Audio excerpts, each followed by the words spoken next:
Perfecto. Ok, perfecto. Muchas gracias, Diego.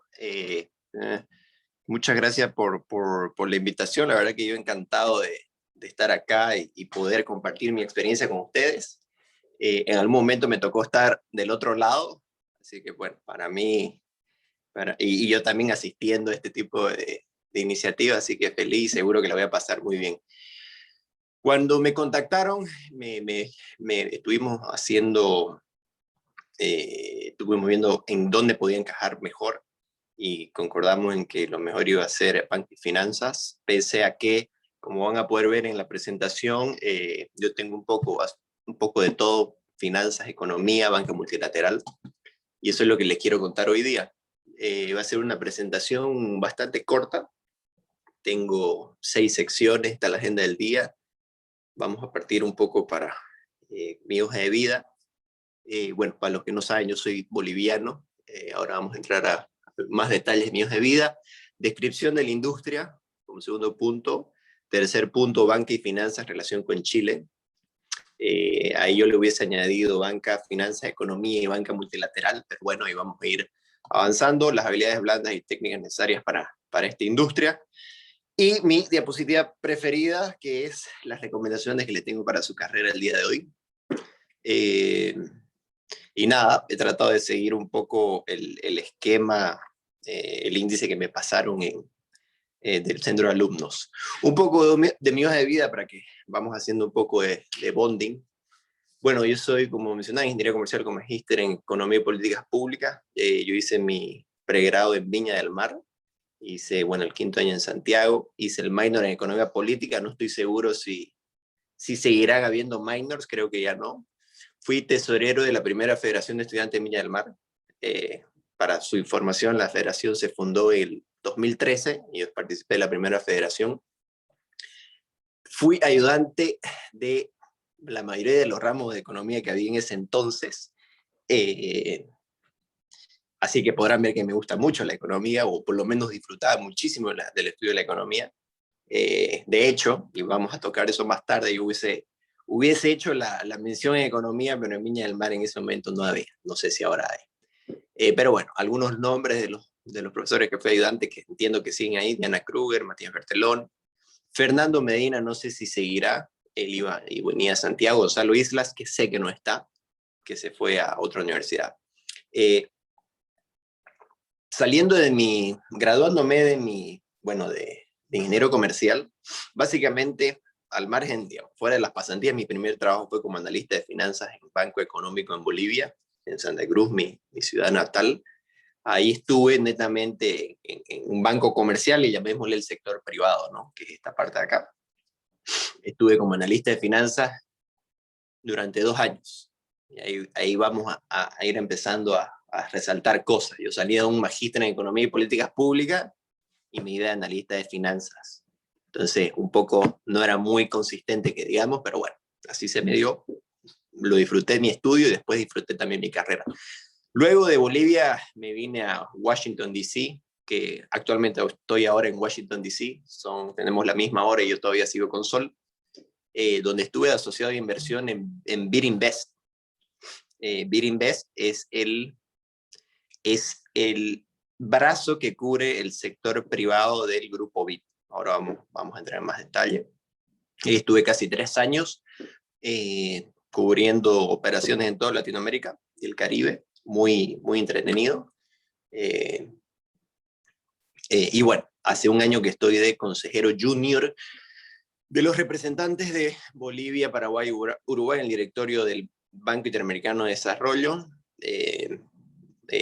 Así que nada, trabajo como advisor, viendo absolutamente todo lo que tiene que pasar por el directorio del banco. Bueno, yo le vengo a hablar, entonces, entrando en materia. Mi experiencia viene tanto de la banca comercial como la banca multilateral de desarrollo. La banca multilateral de desarrollo, ahora vamos a entrar en detalles. Como primeros puntos, descripción general de la banca comercial. Es una intermediación de ahorros, básicamente. Estoy seguro que la mayoría de ustedes tienen una cuenta bancaria activa en algún banco en Chile. Ese ahorro que ustedes tienen depositado, lo que hace la banca es agarra bolsas de ahorro de distintos ahorristas y los presta.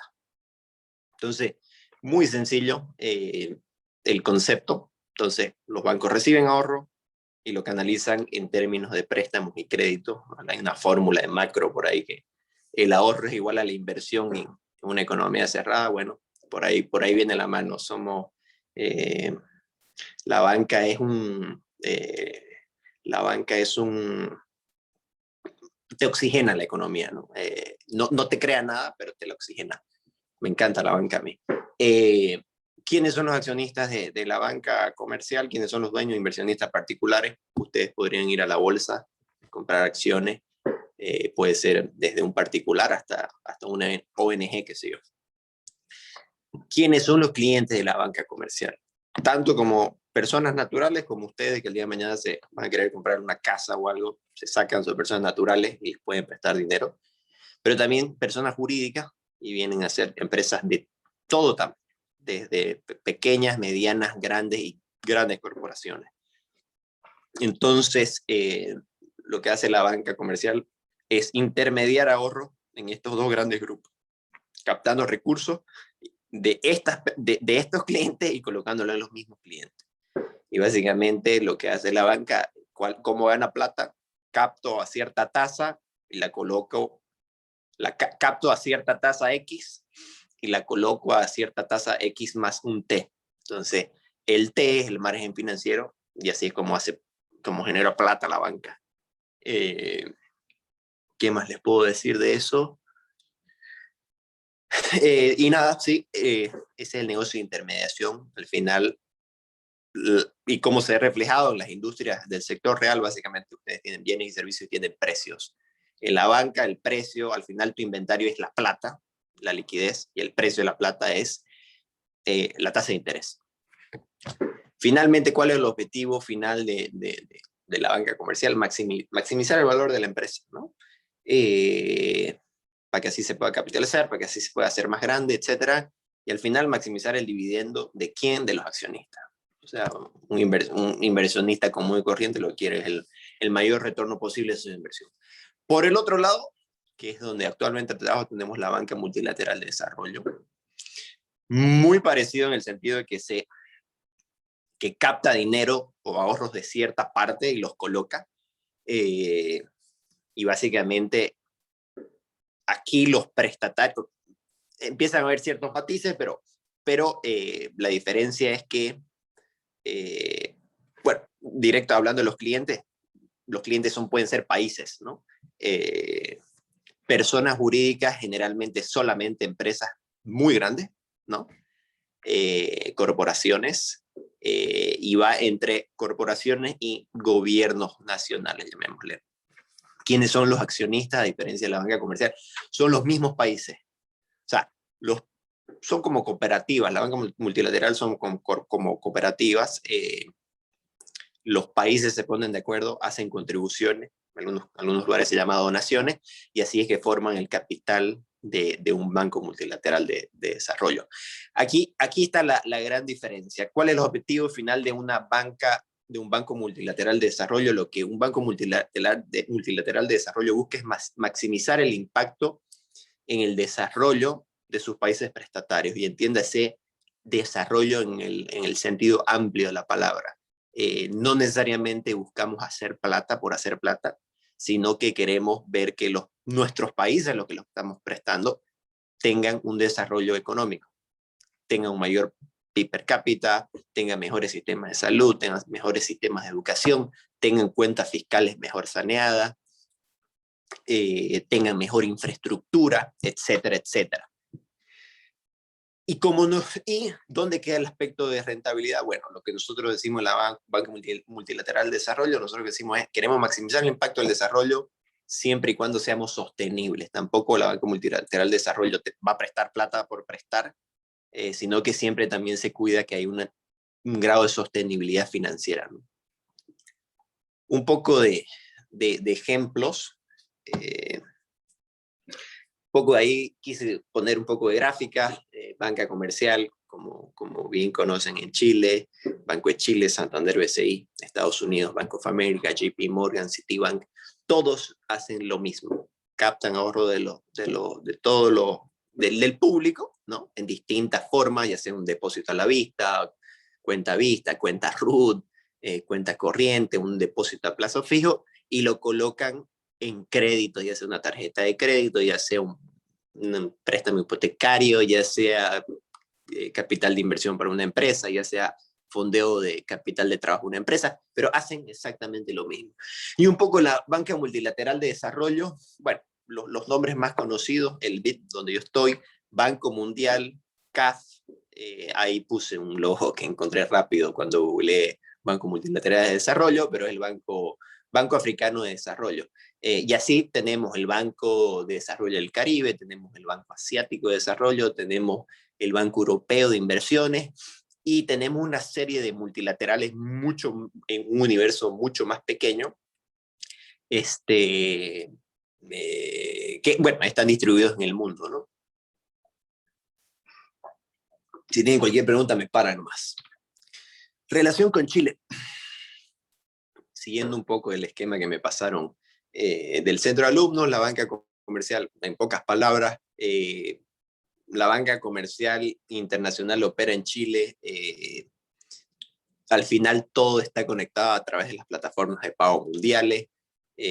Ustedes, si quieren mandar un giro de dinero a Estados Unidos, van a la banca comercial, hacen su giro, los bancos se encargan de estar conectados, el Banco de Chile hace su liquidación con, creo que no me acuerdo si es Citibank, que es accionista de Banco de Chile, no me recuerdo, pero en el fondo toda la banca comercial de su país está conectada con toda la banca comercial del mundo a través de los sistemas de pagos tradicionales. Relación con, bueno, los bancos comerciales, pongo el punto de los accionistas porque ahora entro un poco más de detalle en lo que es la banca multilateral de desarrollo, pero relación con Chile, ustedes como chilenos pueden ser accionistas en bancos comerciales en Chile. Veo una mano levantada, André Guinostroza. Sí, adelante. Sí, hola, buenas. Yo tengo una pregunta, no sé si más adelante lo dice, pero ¿cuál sería como la diferencia entre la banca comercial con la banca de inversión? Perfecto, muchísimas gracias.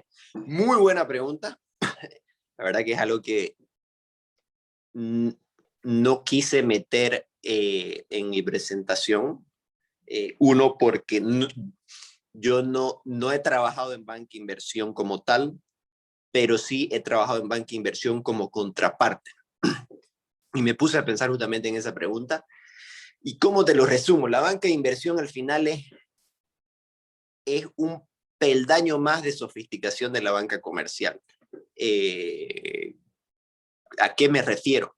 Cuando cuando dejas de hablar de ahorristas del público y de préstamos a las empresas y empezás a hablar de un bono estructurado que se emite en Nueva York en el cual invierten inversionistas institucionales, vas a tener banqueros de inversión haciendo la pega. La figura de un banquero de inversión está más asemejada a servicios de advisory, financial advisory, gente con un grado de sofisticación en aspectos de estructuración más sofisticado, y en definitiva, un mundo en el cual conviven también con la banca comercial, como por ejemplo, la banca comercial te puede trabajar, te voy a poner un ejemplo, a ver si me logran captar un poco mejor. Puede haber, digamos que hay un préstamo de $100 millones a Codelco. Codelco, para hablar en cifras grandes. De los $100 millones, 50 millones tienen que ser fondeados por la banca comercial y 50 millones tienen que ser fondeados en mercados internacionales, generalmente en Nueva York. Los 50 millones vienen y participan bancos comerciales y vienen y ponen los 50 millones de los ahorros que captan del público, ¿no es cierto? Como les vengo explicando, es una intermediación.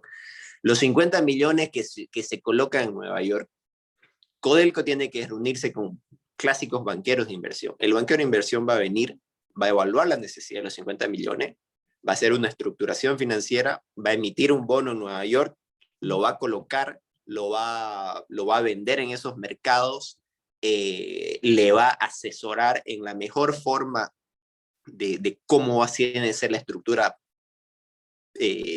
tasa, plazo, garantías, etcétera.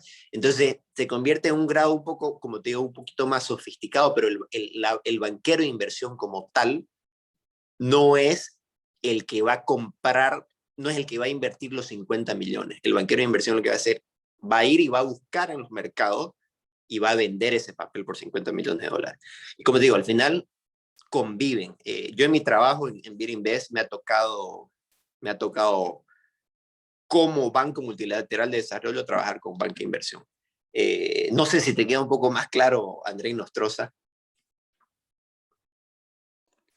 Sí, muchas gracias. Y también como un poco más relacionado a la pregunta, como para hacer una carrera así a la banca de inversión, uno tiene que pasar como por la banca comercial, o es como uno puede partir directamente en la banca de inversión. Excelente pregunta. Excelente pregunta. Yo te diría que mucho más fácil, creo, mi opinión, como te digo, sin haber trabajado en la banca de inversión dentro de ella, pero sí como coinversionista, te va a ser mucho más fácil saltar de banquero de inversión a banca comercial que viceversa. ¿Por qué? Porque justamente los skills de un banquero de inversión son más sofisticados. El banquero de inversión te va a colocar bonos, te va a estructurar equity, te va a estructurar bichos y animales más complejos. Entonces, cuando vos estás en esa arena, en esa parte de la película, llegas a la banca comercial. ¿Qué es lo que hace la banca comercial? La banca comercial te hace préstamos. Te dice, te presto a 5 o 10 años plazo, esta es mi garantía, esta es mi tasa, punto. El banquero de inversión te va a venir te va a venir con soluciones de financiamiento más sofisticadas. ¿Qué te va a decir? Te hago un underwriting de bono, pongámosle equity, consigamos deuda subordinada, deuda mezzanine, busquémosle la vuelta, emitamos deuda en bonos regués o 144 en Europa o en Estados Unidos. Entonces, viene con un layer más de sofisticación. Así te lo resumiría. Ok, muchas gracias. Ahora, es más duro, ¿no? La banca de inversión, no sé si han visto, hace poco salieron las noticias de los analistas de Goldman Sachs en Londres que trabajan, creo, 90 horas a la semana. O sea, es una industria muy dura, es casi que el servicio militar de todo lo que es la industria financiera. Muy challenging, muy desafiante. A mí o sea, es algo que me llama mucho, mucho la atención y pagan muy bien, ¿no? Te pagan mejor que en banca comercial. Sigamos. ¿Cuáles son las habilidades técnicas y blandas necesarias? Mira, lo he tratado de separar en lo que es el core business de esta industria y lo que es el non-core business. En lo que es el core business, en lo que yo llamaría lo técnico, las habilidades son intercambiables definitivamente con los que se especializan en finanzas y se declaran financieros. Cualquier financiero, un magíster en finanzas, ingeniería financiera, se bate muy bien en ambos mundos porque al final banco, finanza, en orden de prioridad, administradores de empresa, y aquí entra un poco la diferencia. Un economista tal vez tendría más sobresalto en todo lo que es la banca multilateral de desarrollo, justamente por el lado de experto en desarrollo, ahí lo que puse, economista, experto en desarrollo o políticas públicas, un economista especializado, un tipo del MEP, o sea, yo que salí del MEP, que trabajo en banca multilateral de desarrollo, es como que no podés ver más, ¿no? Que trabajar en un banco mundial, en un BID, cuando estudiaste el MEP, o sea, es como anillo al dedo, porque justamente estás viendo otras dimensiones. En la banca comercial estás viendo plata, estás viendo maximizar el valor de una empresa. Aquí estás viendo cuál es el impacto en el desarrollo. ¿Qué otra carrera que yo veo mucho acá en el BID, el Banco Mundial en Washington? Relaciones internacionales, gente que tiene ese grado. Como habilidades blandas, también yo las llamaría que son intercambiables. Comunicación, persuasión, convencimiento, liderazgo. ¿Por qué? Tanto en la banca comercial, con la banca multilateral de desarrollo, como en la banca de inversión, a la pregunta de André Nostroza, todo gira alrededor de los deals, ¿no? Y esa es una terminología que los que trabajan en esta industria se van a acostumbrar. Los deals son los proyectos que vas a financiar, llámese proyecto a el financiamiento de capital de trabajo de una empresa, el financiamiento de capital de inversión de una empresa, o el financiamiento de, nosotros financiamos pues Hidroeléctrica Maipú puede ser, ¿no? Que está en Chile gigante. Entonces, todo gira alrededor de los deals. Todo gira alrededor de algo, un deal, que tiene una necesidad de financiamiento y vos tenés que estructurarla, amarrarlo. Y lo que sucede en esta industria, siempre tenés que ir a presentar esto a un comité de inversión, a un comité de crédito, un comité de evaluación. Pónganle el nombre que quieran, pero el banquero tiene una relación con un cliente, evalúa la necesidad de financiamiento, estructura el deal y lo presenta a un comité de inversión. Entonces, para eso uno tiene que tener una buena comunicación, tiene que ser capaz de liderar varios equipos, liderar varios, sacar cosas que los equipos de los cuales depende tu proyecto hagan entrega de sus delivers. Entonces, todo eso necesita mucha comunicación, persuasión, liderazgo. Al momento de ir a un comité de crédito o un comité de inversión, tenés que ir a ser capaz de convencer a ese comité de inversión de que el proyecto que querés financiar es bueno. Tenés que convencerlos y persuadirlos, bueno, suena mejor convencerlos con argumentos técnicos que es un buen proyecto. Entonces, como habilidades blandas yo destacaría esas. Y en términos del non-core business, todo aquello que no son los deals, pero que son necesarios para que estas instituciones funcionen, son totalmente parecidos. Necesitas tu departamento de recursos humanos, necesitas tu departamento de marketing, necesitas tu departamento de operaciones, etcétera, etcétera. Todo lo que cualquier empresa necesita para operar. Entonces, el día de mañana, si hay alguien aquí que decide, no sé, quiere hacer el magíster en marketing, o el magíster en recursos humanos, lo que quiero decirles es que al final del día sí van a tener un espacio en esta industria, pero no en el core business de esta industria. Si estudias finanzas, si sos economista o administrador de empresas, sí vas a poder trabajar en el core business de un banco. La verdad que eso ha sido muy por encima. No sé si hay alguna otra pregunta antes que pase a la recomendación de su carrera. Y si no, avanzo. Que esta es creo la diapositiva más divertida para mí. Entonces, recomendaciones para su carrera. Como ex-adolfino, yo les recomiendo que aprovechen al máximo la universidad. Sean lo más mateos posibles, como dicen en Chile. Yo siempre estaba en el cuadro de honor, ahí hay un cuadro de honor en la entrada del edificio, o sea, a la izquierda, creo. Sacaba el máximo provecho a la parte académica. Eso es algo que sus primeros trabajos lo van a reconocer, las notas, etcétera, etcétera. O por lo menos en ambientes corporativos, uno se fija eso. Yo, como pasé por eso, cuando me llegan currículums de un pasante o un analista o qué sé yo, veo si tiene buenas notas. Entonces, métanle bueno a todo lo que es, digamos, la parte académica, que está déjenme decirles, yo que he trabajado no solo en Bolivia, ahora en Estados Unidos, la Universidad Adolfo Ibáñez es muy buena, tiene una malla vanguardista, me parece excelente. Las artes liberales famosas, que en su momento yo odiaba tener los ramos de las artes liberales, pero al final del día son muy buenos, no sé si seguirán, pero es una malla curricular vanguardista. La Adolfo Ibáñez tiene contactos internacionales de primer nivel, los intercambios que tienen son muy buenos, y la modalidad 4+1 para mí es un golazo. O sea, yo que hice, tal vez en Chile no se da mucho, porque en Chile lo ven como que ingeniería comercial, pero yo que hice mi carrera en el exterior, cuando voy y digo, ok, hice ingeniería comercial, pero tengo este magíster, no saben las puertas que me ha abierto. Entonces, quiero resaltar eso. ¿Qué otros aspectos recomiendo para su carrera? Cuando pregunté quién iba a ser el público objetivo, me dijeron que iban a ser alumnos de ingeniería comercial de todos los años, ¿no? No sé si pueden haber gente del primero o del cuarto. Entonces, mi recomendación, aprovechen el intercambio, si hay algo que me pregunten, ¿qué hubieras hecho en Adolfo que no hiciste? Intercambio. Excelentes universidades en Europa. Y acá hay algo que quiero enfatizar, inglés.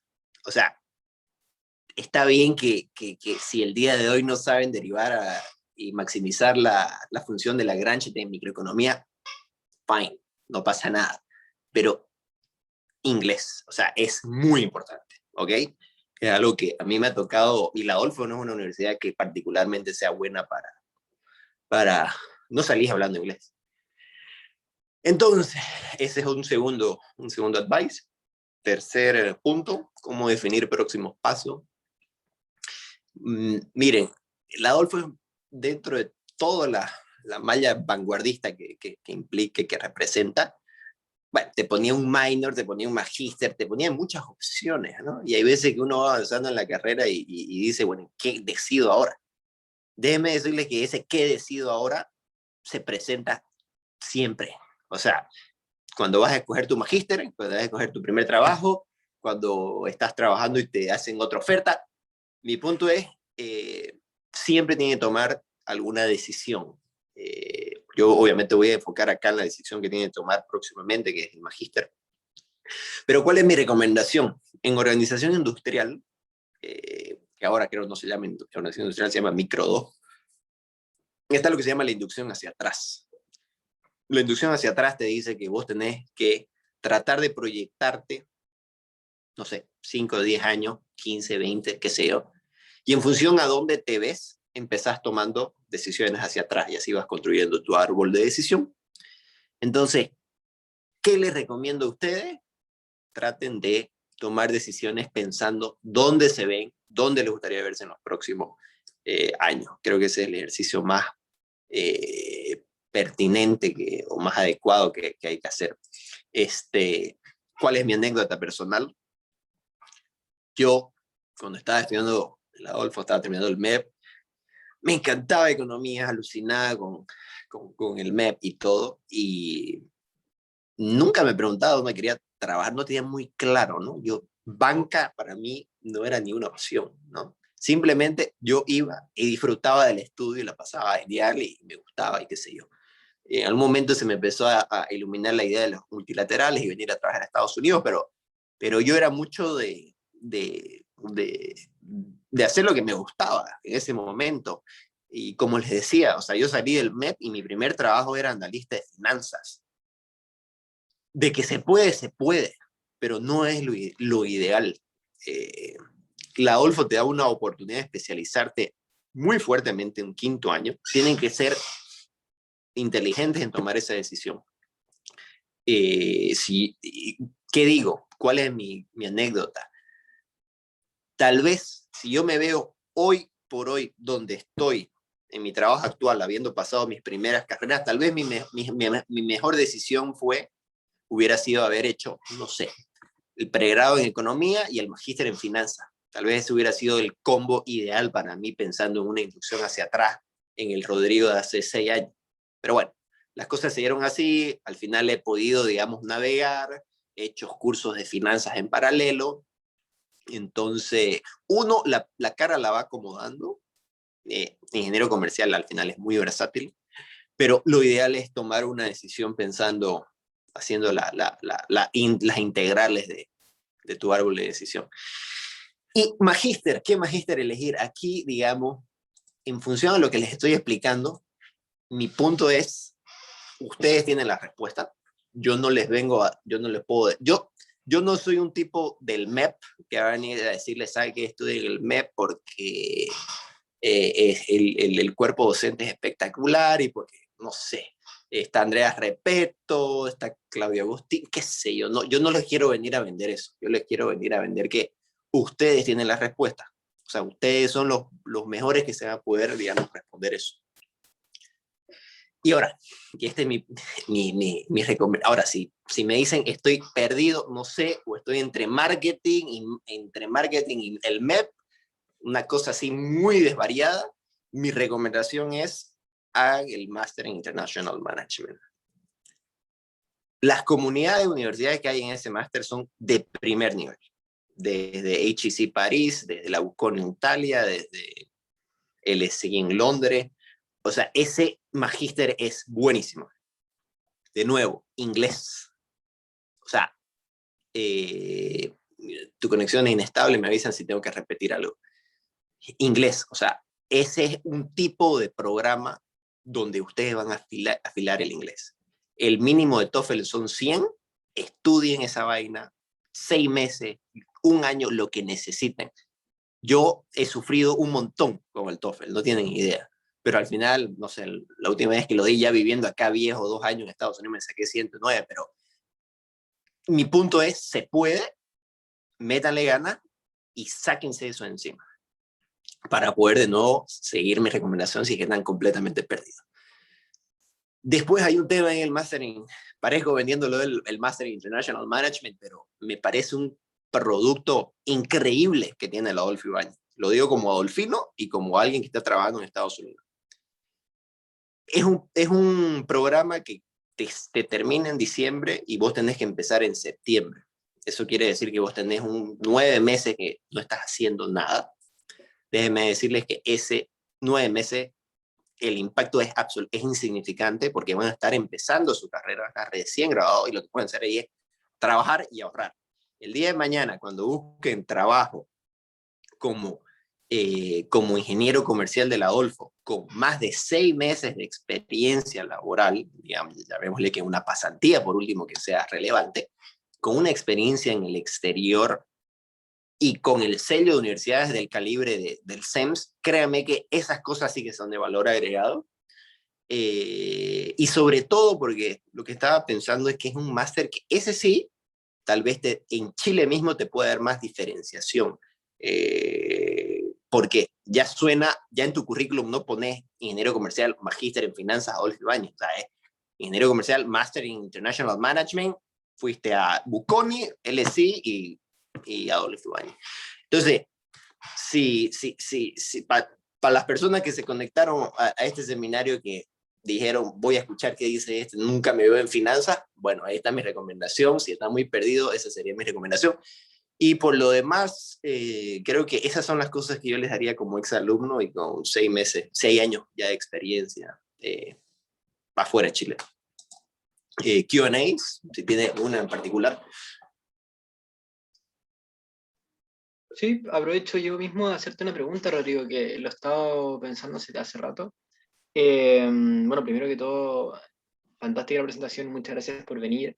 Y justamente hablando del tema de finanzas, el tema de que tú trabajas, se podría decir, un sector, entre comillas, un poquito más tradicional de la finanza, de banco, cosas así. ¿Cómo han visto ustedes desde adentro el impacto de la llegada de las fintechs, de todo lo que es la zona como tecnológica de la finanza, que por lo menos acá en Chile está pegando bastante fuerte y que se ve más o menos que es una proyección a futuro bastante potente?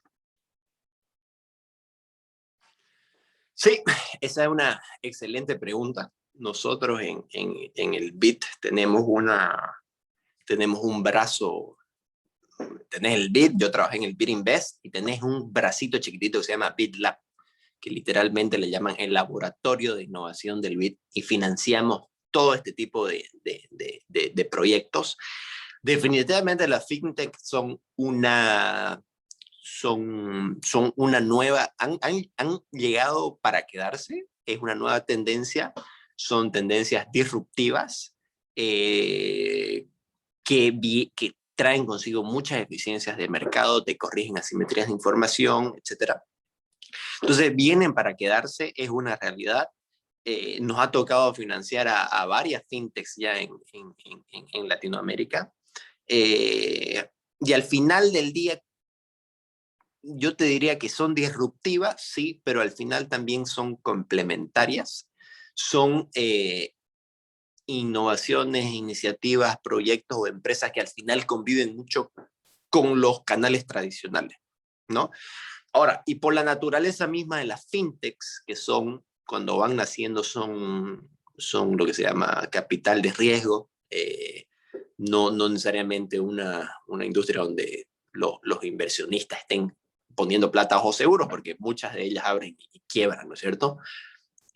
Dentro de las estrategias, como se las estructura las fintechs, de lo que yo he visto acá, es que tienen lo que se llaman las salidas estratégicas. Las salidas estratégicas es, de nuevo, se arman, se consolidan, y el objetivo final de estas fintechs es venderse a un canal tradicional, o que un banco de Chile gigante las absorba y las compre. Pero lo que te quiero decir es una realidad, pero viene que se complementa mucho por hoy con todo lo que es, digamos, lo tradicional. Perfecto, quedé súper claro con eso. Gracias, Rodrigo. Francisco está levantando la mano, así que le doy la palabra a él.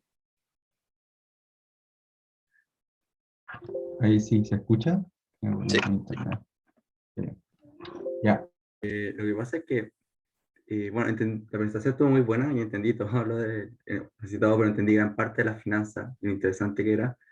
Pero me gustaría saber por qué usted, por lo que vi, eligió el máster en Economía y Políticas Públicas, ¿no?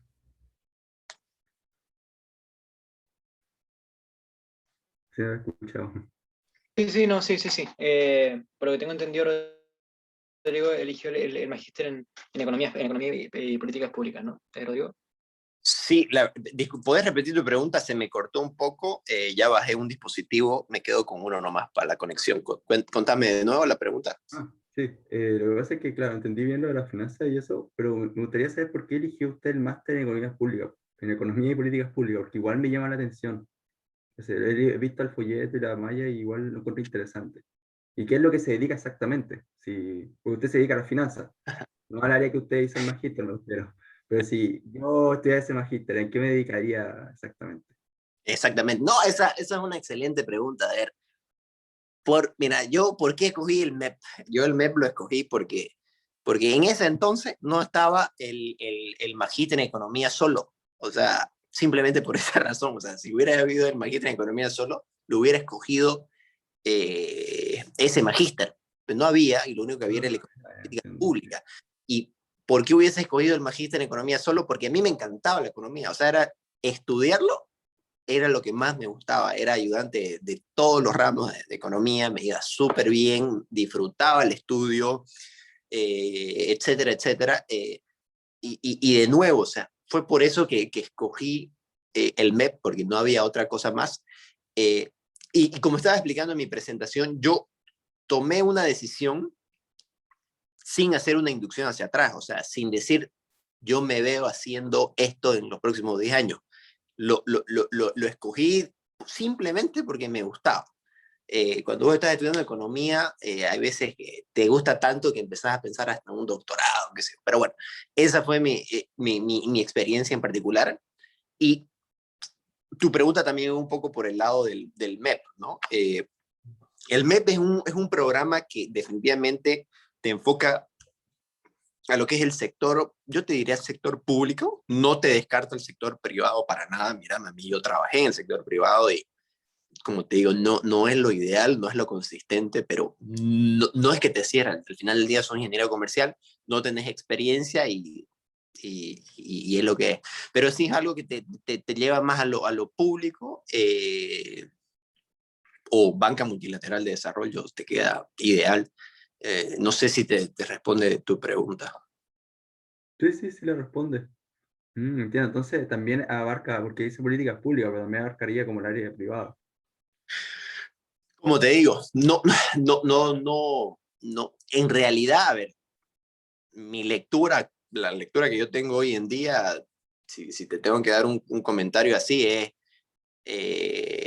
si vos querés especializarte en economía y pensás que en algún momento el sector privado es más lo tuyo que lo público, entrate al magíster en economía solo, porque ese te va a quitar el label de políticas públicas. Si sos una persona que sabe que quiere dedicarse a lo público, entrate de cajón al MEP.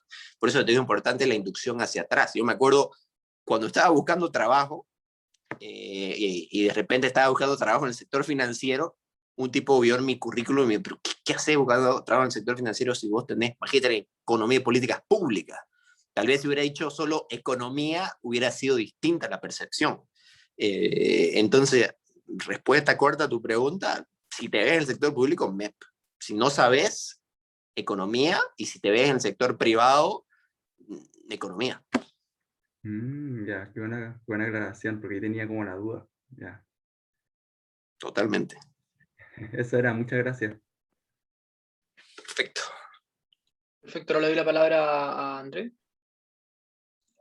Sí, yo tengo una pregunta que la tengo de hace tiempo y quería preguntarle justo a alguien con su perfil, que es como alguien en la industria financiera que tiene una formación en negocio, que últimamente, como en los mercados internacionales, específicamente se ha contratado a gente más relacionada al área del STEM, más relacionado al tema de la ciencia, en vez de a gente relacionada a los negocios. Se ve como un problema para la gente que tiene la licenciatura más relacionada a los negocios y economía, como que ahora se contrate mucho más a ingenieros, físicos, matemáticos.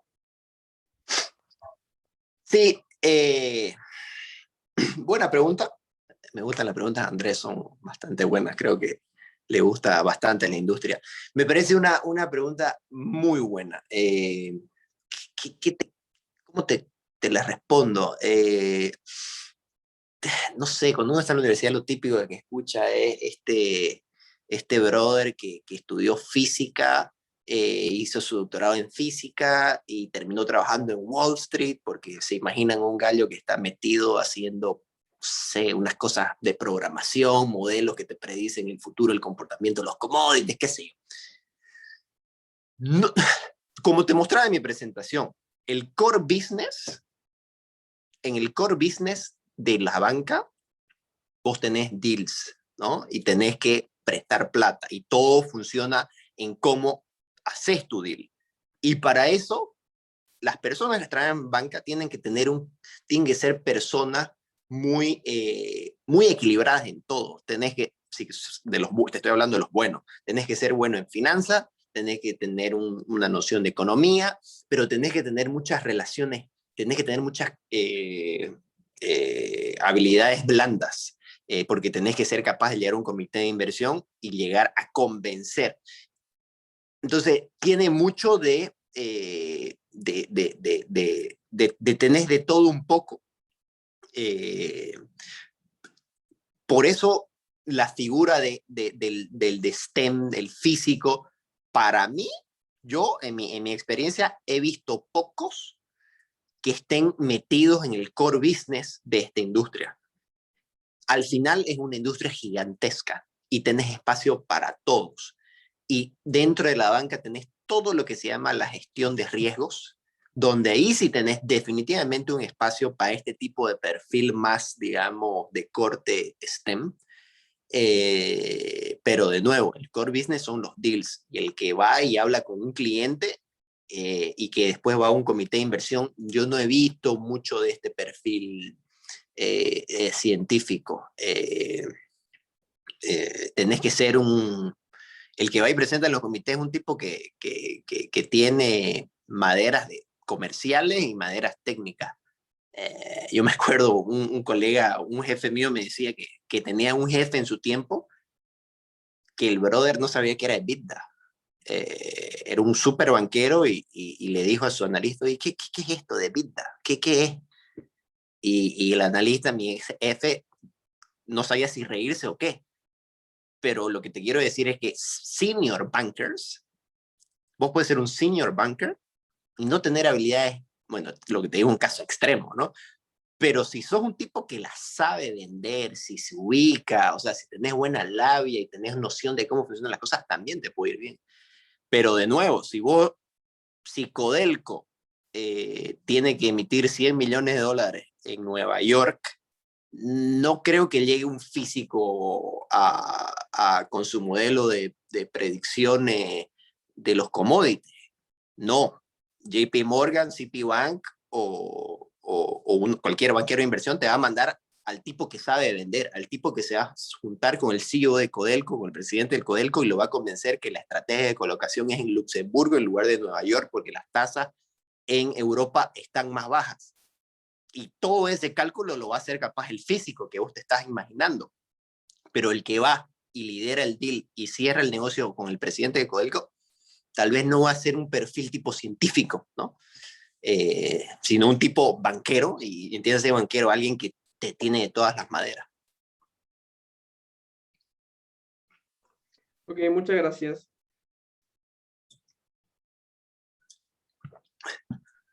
Rodrigo, ¿cómo estás? ¿Qué tal? Tengo una pregunta. ¿Cuál es la diferencia en lo que son los neobanks y los challenger banks? Porque tiene como ese ecosistema digital, pero me confunde un poco la terminología.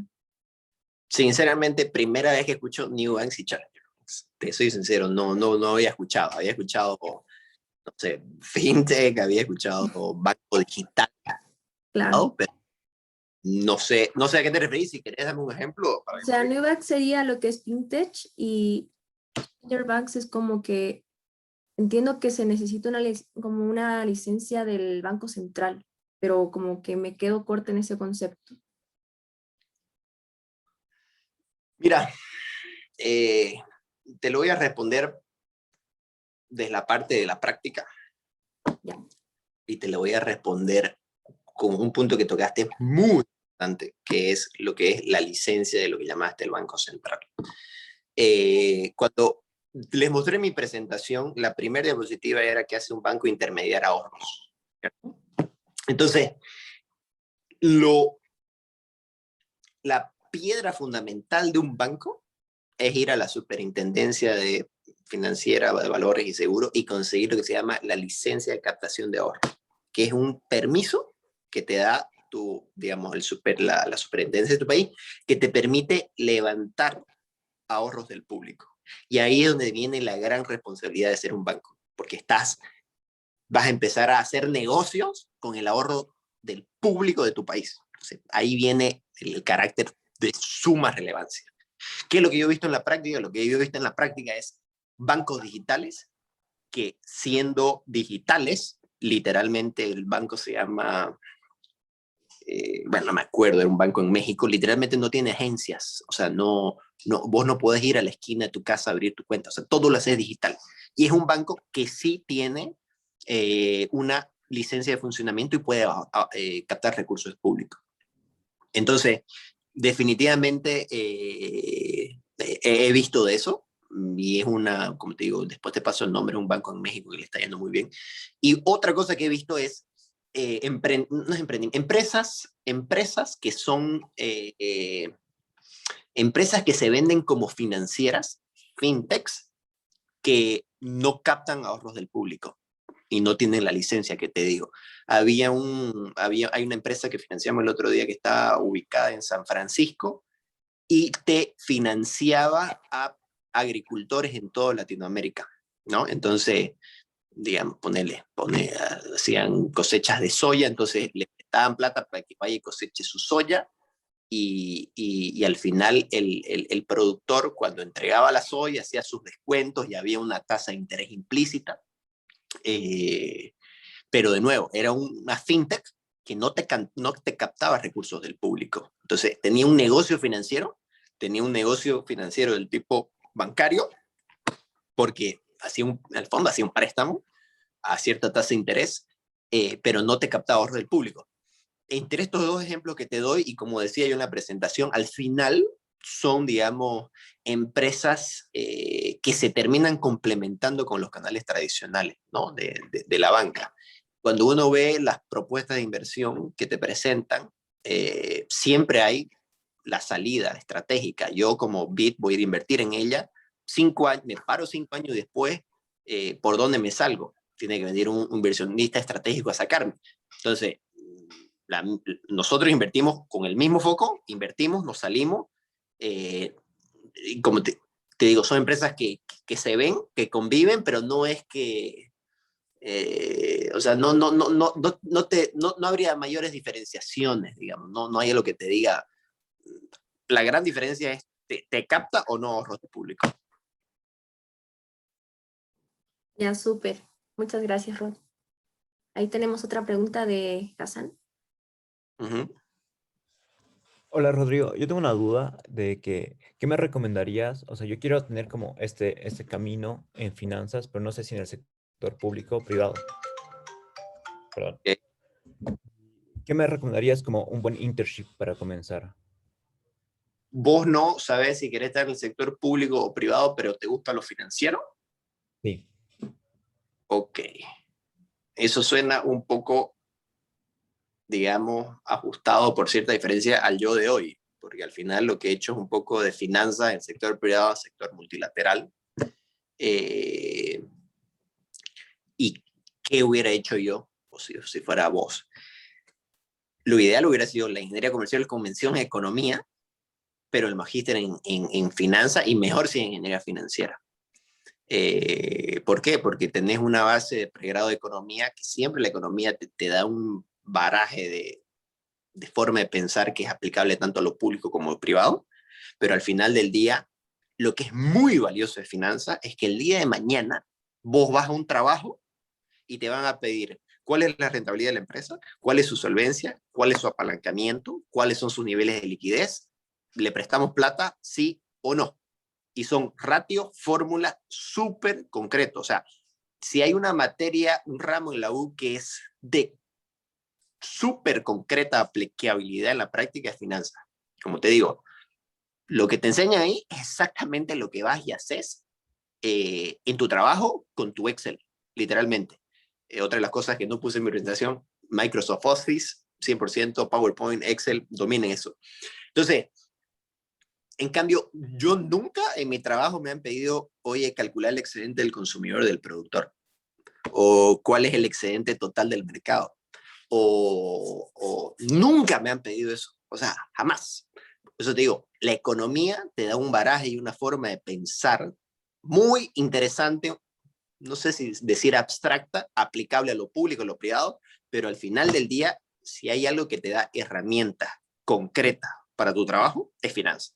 Por eso yo te diría, si yo hubiera hecho la economía en la mención de economía y hubiera hecho la ingeniería financiera, feliz de la vida hubiera estado. No me toca así, me está tocando arreglarla acá en el camino, me la he ido batiendo, pero sí, si te doy una recomendación es esa, no sé, debes estar ahora en pregrado, si no existe la mención de economía, te recomendaría que le saques el jugo a los ramos de economía y te vayas a finanzas. Vale, gracias. Perfecto. ¿Alguna otra pregunta? ¿Alguien más? ¿O ya vamos cerrando? No sé si alguien entraba, ¿no? Ya. Rodrigo, ¿te parece si pedimos... bueno, Andrés, dale. Y perdón por ser tan preguntón, pero Por justo favor, es preguntas. una pregunta que me surgió recién, así por la diferencia entre hacer el magíster en finanzas y el magíster en ingeniería financiera. ¿Por qué recomendaría más el de ingeniería financiera? Mira, a mí sería algo que tengo que destacar en este seminario, son las preguntas de André Nostroza. Están muy buenas. Muy buen punto, excelente punto. ¿Cómo te lo pongo? Mira, a mí me da la impresión que ingeniería financiera es más duro que finanzas, uno, porque de entrada es un magíster al que pueden aplicar los ingenieros industriales, ¿correcto? Me parece que es un magíster donde te hacen ensuciarte mucho más las manos con el Excel y el modelito y todo eso. Vale muchísimo. Si realmente en ingeniería financiera puedes tener una exposición al Excel que sea mayor a la de finanzas, eso va a ser mucho más, te va a dar mucho más valor agregado. ¿Qué más? Creo que tal vez, por lo que te digo, pueda ser mejor leído por el mercado.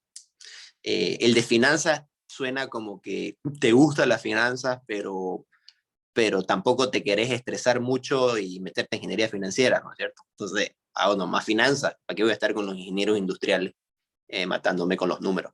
Entonces, ¿qué te diría? Yo creo que si estás seguro que vas a ir a clavarte a la industria financiera, hacer la ingeniería financiera. Me corrijo, tal vez yo hubiera hecho mención de economía y el magíster en ingeniería financiera, ¿no? En la práctica vas a ir a hacer eso, vas a calcular los ratios, liquidez, solvencia, rentabilidad, tal, no sé qué. No vas a ir a calcular el excedente del consumidor. Ni ¿qué se llama? Stata. Nunca he abierto un Stata en mi vida. Y el último versus de ingeniería financiera versus el SEM, digo, el que negocios internacionales creo que se llama. El que te vas El MIN, el MIN. ¿Cuál es? Más, El SEMS se llama, es el de negocios internacionales. Sí, mira, el MIM se llama. ese es André el que está preguntando, ¿no? Sí. Está buena su pregunta. Mira, me parece buena pregunta. De nuevo, mi recomendación del Master in International Management era realmente si estás perdido. Ahora, ¿cómo te respondo a tu pregunta? Yo creo que los dos te pueden traer un tremendo valor agregado. ¿Qué te recomendaría? El ingeniería financiera no te da la experiencia internacional. La ingeniería financiera no te permite estar en London School of Economics, en Bocconi, en HEC, o creo que de Estados Unidos. Las de Estados Unidos no me acuerdo cuál es. El de ingeniería financiera no te permite eso. El de ingeniería financiera no te permite estar un año en el exterior, no te permite pulir tu inglés, no te permite tener una experiencia laboral de más de 6 meses al momento de colocarte. Pero el día de mañana, si vos, Andrés, sabés que querés la industria financiera, si sabés que tenés una pasión o sabés que le vas a meter ahí, yo te digo, el día de mañana vas a terminar dominando igual el Excel, los ratios y toda la vaina. O sea, mírame a mí, yo hice el MEP y me las he batido haciendo modelo financiero en proyectos en Latinoamérica netamente financiero. Mis curvas de aprendizaje tal vez fueron un poco dolorosas, pero lo hice, ¿me entendés? Entonces, otra estrategia muy interesante es la que estás planteando vos, Andrés. Me meto experiencia internacional, me meto experiencia de trabajo, una pasantía larga, sólida, unos 6 meses, me meto inglés y como sé que quiero hacer industria financiera, el día de mañana van a ver que tengo inglés, van a ver que ya trabajé, no sé, hice mi pasantía o mi práctica de 6 meses en el Banco Central, si querés el Banco de Chile. El día de mañana vas a entrar a Banca Inversión y créeme que ese servicio militar te va a pulir todas esas habilidades técnicas que necesitas para estar en la industria. Ok, muchas gracias por la respuesta. Joaquín. Hola, buenas noches. Yo tengo una pregunta, hablando de como comparación entre máster y todo eso. A mí me tinca otro, pero este es como me salió como mi segunda opción. Que uno nuevo que salió, que es de Business Analytics. No sé cómo, si lo conoce o tiene que ver Ya. más como con Data Science y todo eso. Uh-huh. Y me estás preguntando cuál es mi opinión al respecto de ese. Sí, más o menos, así como qué tan valioso es ahora, qué crees, no sé, como el área laboral. Creo que esa pregunta está más complicada que la de Andrés, porque yo vine a hablar de banca y finanzas y vine a decirte que la mejor forma de responder a esa pregunta es cómo te ves vos en un futuro. Si te ves haciendo análisis de datos, métele, o sea, eso es lo tuyo. Si te ves haciendo recursos humanos, ¿para qué te vas a meter ahí? ¿Cuál es mi primera impresión? ¿Qué es lo que me suena a valor agregado de una especialización como esa? En este mundo de las fintechs, en el mundo de los nuevos emprendimientos, los negocios se presentan por lo que hacen, pero uno de los activos más valiosos que venden a la hora de es las data que manejan, ¿no? Cuando yo hablaba del Banco Digital de México, que una de las cosas que decía ahí en la propuesta de inversión es la data que manejamos va a ser nuestro negocio, porque de aquí vamos a hacer negocio. Y eso es netamente, o es mucho de, por lo que entiendo, de Business Analytics. Y ahí tenés que preguntar de nuevo la inducción hacia atrás, porque Business Analytics me suena mucho, ojo, esta es una percepción, me suena mucho que vas a estar siempre en el non-core business de un negocio. Siempre vas a estar analizando la data o de la banca, o de consumos masivos, o de, no sé, pero como que no sé si vas a poder colocarte en el core business de algo. Opinión personal. Bueno, sí, entiendo. Muchas gracias igual. Perfecto. Entonces, ¿alguna otra pregunta? ¿O Andrés. Andrés? ¿Andrés? No, excelente, ha hecho excelentes preguntas. Yo digo para allá, no sé qué les parece, todos prender la cámara, sacarnos una foto grupal para salir súper bien, así que sería ideal como para que quede para el recuerdo. Seguro. Perfecto. Esperamos que se conecten las cámaras y ahí... Y cualquier cosa me escriben a LinkedIn, WhatsApp, como quieran, cualquier consulta que tengan. Lo voy a tener muy presente. Perdón, Rodrigo, ¿podrías dejar tu LinkedIn en el chat, porfa? Sí. Para poder encontrarte. Sí, Rodrigo Herrera Villarroel, mi nombre completo, y me van a encontrar. Ahora lo escribo.